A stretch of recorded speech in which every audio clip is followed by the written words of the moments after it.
ಪುಣ್ಯದಂ ಸುತನೇ ಸದ್ಗತಿದಾತನಯ್ಯ ಹರ ಹರ ಶ್ರೀ ಚೆನ್ನ ಸೋಮೇಶ್ವರ ಎಂಬ ನುಡಿಯನ್ನು ಹೇಳುವ ಮುಖಾಂತರ ನನ್ನ ಮಾತನ್ನು ಮುಂದುವರಿಸುತ್ತೇನೆ.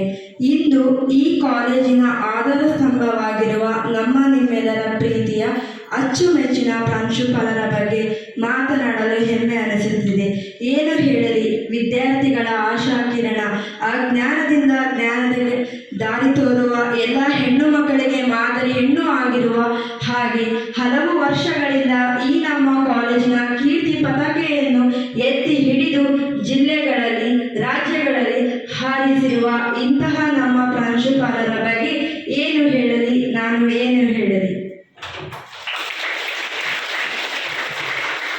ಹೇಗೆ ವರ್ಣಿಸಲಿ? ಸಾಧನೆಗೆ ಸಾಧನವಾಗುವ ವ್ಯಕ್ತಿ, ಭಯಕ್ಕೆ ಭಯಪಡಿಸುವ ಗಟ್ಟಿಗಿತ್ತಿ, ಜೀವನದ ಸವಾಲುಗಳಿಗೆ ಹೆದರದೆ ಎದೆಗುಂದದೆ ಜೀವನದ ಕಷ್ಟಗಳಿಗೆ ಸವಾಲಾಗಿ ಸಾಧನೆಯ ಗುರಿ ಮುಟ್ಟಿರುವಂಥ ಈ ಮಹಾನ್ ವ್ಯಕ್ತಿಯನ್ನು ಹೇಗೆ ವರ್ಣಿಸಲಿ, ನಾನು ಹೇಗೆ ವರ್ಣಿಸಲಿ, ಹೇಗೆ ಸಹಿಸಲಿ? ಈ ವರ್ಷ ನಮಗೆಲ್ಲ ತುಂಬ ದುಃಖ ತಂದಿರುವ ವರ್ಷ. ಎಷ್ಟು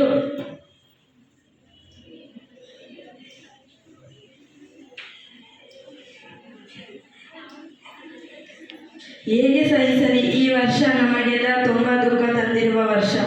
ಇಷ್ಟು ವರ್ಷಗಳಿಂದ ನಮ್ಮ ಕಾಲೇಜಿಗೆ ನಿಸ್ವಾರ್ಥ ಸೇವೆ ಸಲ್ಲಿಸಿದ ನಮ್ಮ ಪ್ರಾಂಶುಪಾಲರು ಮುಂದಿನ ವರ್ಷ ನಿವೃತ್ತಿ ಹೊಂದುತ್ತಿರುವುದು ನಮಗೆಲ್ಲ ಸಹಿಸಲಾಗದ ದುಃಖದ ವಿಷಯ. ನಿವೃತ್ತಿ ಹೊಂದಿದರೂ ಕಾಲೇಜಿಗೆ ಸೇವೆ ಸಲ್ಲಿಸುವೆ ಎನ್ನುವವರು ನಮ್ಮ ಪ್ರಾಂಶುಪಾಲರು. ನಿಮ್ಮ ಅನುಪಸ್ಥಿತಿಯಲ್ಲೂ ನೀವು ಹೇಳಿಕೊಟ್ಟ ಈ ದಾರಿಯಲ್ಲಿ ನಡೆಯುವವರು ನಾವು. ನಿಮಗಾಗಿ ನನ್ನದೊಂದು ಸವಿಗಮನ.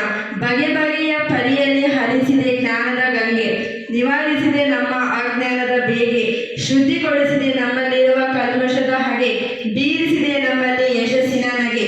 ಕೊನೆಯದಾಗಿ ಹರ ಮುನಿದರೆ ಗುರು ಕಾಯುವನು, ಗುರು ಮುನಿದರೆ ಕಾಯುವರಿಲ್ಲ ಎಂಬ ಮಾತಿನಂತೆ ಅರ್ಜುನನಿಗೆ ಶ್ರೀಕೃಷ್ಣನಂತೆ, ರಾಮನಿಗೆ ವಸಿಷ್ಠರಂತೆ, ವಿವೇಕಾನಂದನಿಗೆ ರಾಮಕೃಷ್ಣರಂತೆ, ಹರಗುರು ನಾರಾಯಣರಂತೆ ಅನುಗ್ರಹಿಸಿ ರೂಪ ಕೊಟ್ಟು ಕೃಪೆ ಇಟ್ಟು ಹಾರೈಸಿ ಸಸಿಯಂತೆ ಬಂದ ನನಗೆ ಮನವಾಗುವಂತೆ ಪೊರೆದು ಪೋಷಿಸಿದ ಈ ನನ್ನ ಪ್ರಾಂಶುಪಾಲರಿಗೆ ಈ ಚಿಕ್ಕ ಶುಭಾಶಯದ ಗುರು ಕಾಣಿಕೆ.